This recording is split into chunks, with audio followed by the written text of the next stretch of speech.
So my name is Wenxian Li from London University. So today I will present a new method for the measurement of the active region magnetic field of the solar corona. So the measurements of the solar corona is very difficult because of the weakness of its signatures. So far, there's still no direct way to measure and monitor the solar magnetic field strength. So here I will present a new method. We use the magnetic field induced transition. So what is the magnetic field induced transition? So if we look at this simple three-level system and assume that the mid-stable state I is not expected to decay to the lower state K or with a very low transition probability. And the state J can decay to the ground state by a fast decay channel. So when there's external magnetic field strength, the state I and J will mix, and the state I will gain the properties of state J and induce a new transition between state I and K. And we call this kind of new transition as the magnetic field induced transition. And the transition probability is proportional to B squared. So it can therefore be used for the magnetic field stress diagnostics. And we also note that the transition probability is inversely proportional to the square of the energy separation between state I and J. So if we can find one atomic system that with the energy separation, which is small enough to cause a close degeneracy, this will lead to a dramatic increase in the MIT transition rates. And then we find one case in the iron 10. And this on the left figure shows the level diagram of the chlorine-like ions, and the 7.5 is the mid-stable state, and it can only decay to the ground state by M2 transition, and the 5.5 can decay to the ground state by E1 allowed transition.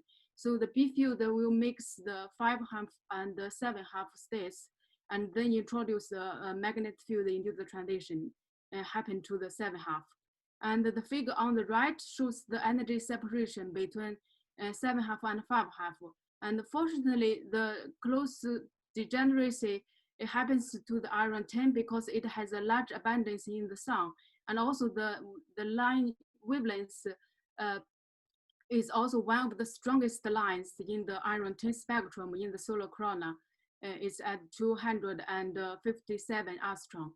And this line has been routinely observed by the EIS spectrometer on the Hindu satellite. It was, from the study, we found that this system could give rise to a considerable MIT rates that even for the field strength of the same order of magnitude as that one can expect in the solar corona. So how can we use it to measure the field strength?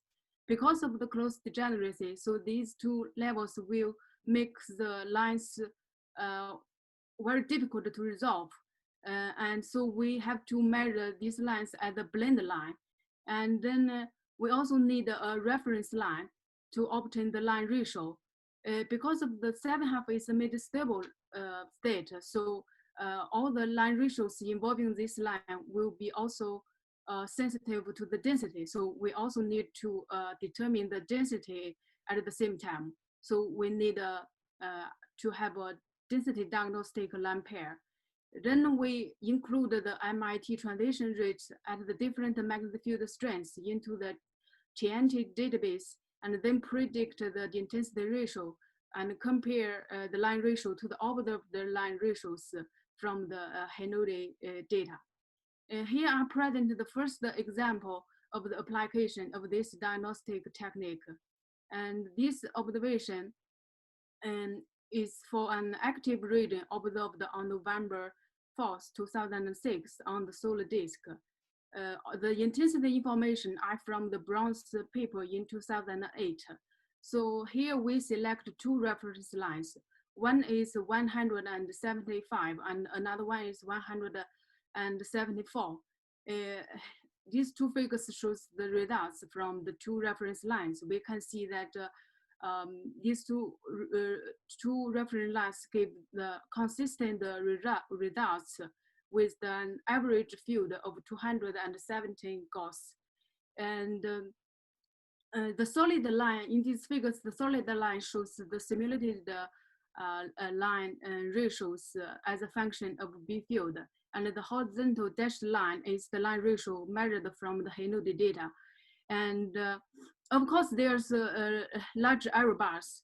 The largest error uncertainty is caused by the delta E, the parameter.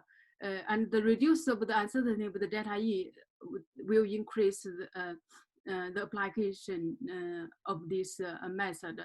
And for the more details, I recommend you to read, if you are interested, I recommend you to read the paper that is available on the workshop website. And last, I want to mention that there's new efforts for the delta E determination had been made by Landy, and also the applications of the diagnostic technique had been done, and the papers are coming. Thank you.